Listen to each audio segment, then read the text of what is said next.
Hey gang, welcome back to another video. Now, I was recently contacted about building a pop-up prop for a fellow haunter, and while I've done this before, I thought this was a good opportunity to try an alternate method inspired by Big Ant from the Eerie Acres Cemetery channel here on YouTube. So let's get into it. To get started, let's take a look at the materials we'll need for this build. The core of this mechanism is a 12-inch ball-bearing drawer slider.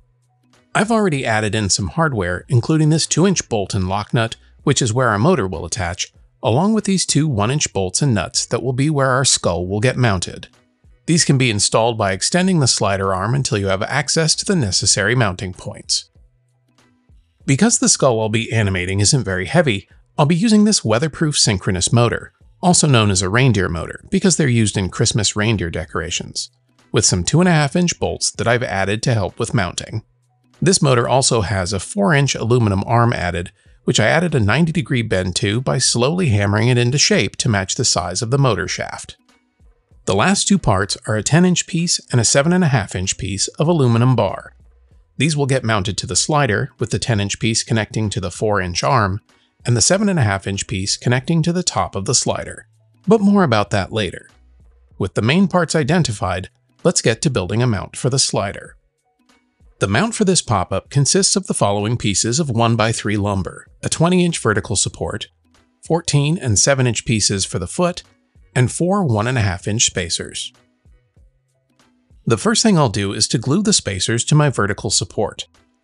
These will help to offset the drawer slider so that it's in alignment with the motor.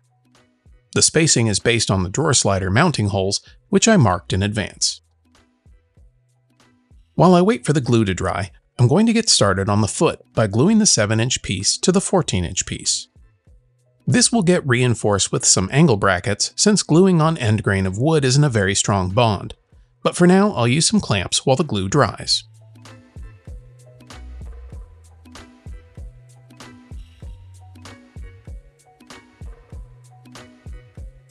Now that the vertical piece is set up, I can get to drilling out some of the holes in the lower section to mount my motor. It's good practice when dealing with thinner materials like this to pre-drill your holes to make sure the wood doesn't split. Before I can set the motor in, I'll need to remove some material here, since the power cords prevent it from sitting flush against the wood. So I drilled a 1-inch hole in the vertical support and used a chisel to make a bit of extra space for the cords, and now I can mount the motor in place.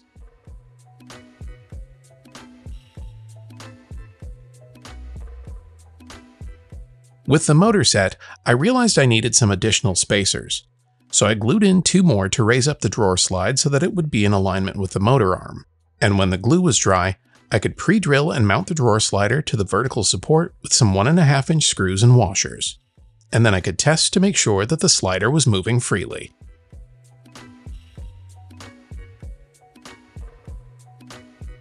The next thing to do is to connect the 4-inch arm to the 10-inch bar. This is what will push and pull the slider. I'll add a bolt with a few washers between each piece to help with movement, and then secure it in place with a lock nut, making sure not to over-tighten it since I don't want it to bind. I'll connect the opposite end of the 10-inch bar to the lower bolt I installed in the slider, along with a few washers to help bring it further in alignment with the motor arm, before adding in a lock nut to keep it all in place. A quick test to make sure that everything is working right, and then I can add in the last piece of this mechanism, the 7.5-inch bar at the top of the slider. This is where the skull will be mounted, and to keep it more low profile, I figured this 1/2-inch piece of aluminum would be less visible than the drawer slider, so it got attached to the 2 bolts at the top and tightened into position.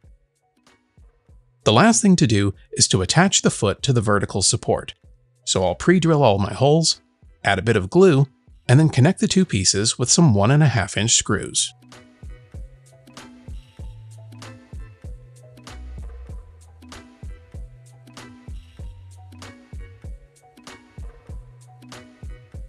With that out of the way, let's talk about the skull.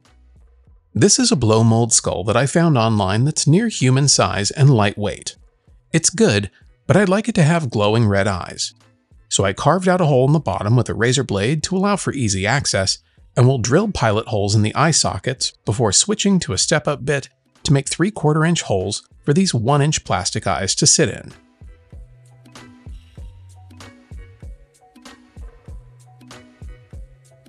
The eyes are made from 1-inch nylon balls that I drilled holes into and glued in 5mm red LED bulbs to give them a nice glowing effect.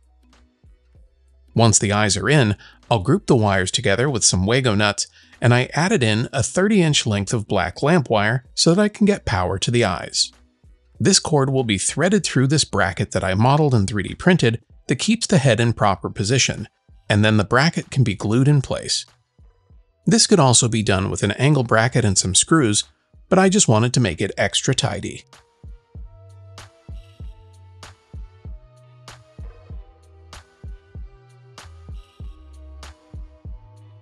When the glue had dried, it was time to plug everything in and see it in action. This motor has a power outlet that I can use to plug in my LED power supply, and with the help of a few zip ties, I can do a bit of cable management. It was still a bit too early to see the glowing eyes, but let's fix that. That's better. This pop-up method, in difference to other versions I've shared, is much more straightforward and has fewer alignment issues. It also has the benefit of being able to work at an angle without anything binding up, which makes it a good option for a variety of prop movements.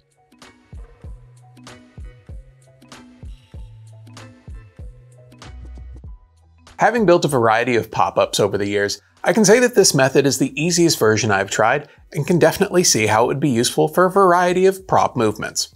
Special thanks to Big Ant for sharing this technique, and be sure to head over to the Eerie Acres Cemetery channel to check out all of his videos. Well, that's going to do it for this one. Be sure to like and subscribe if you haven't already, but most importantly, go make something.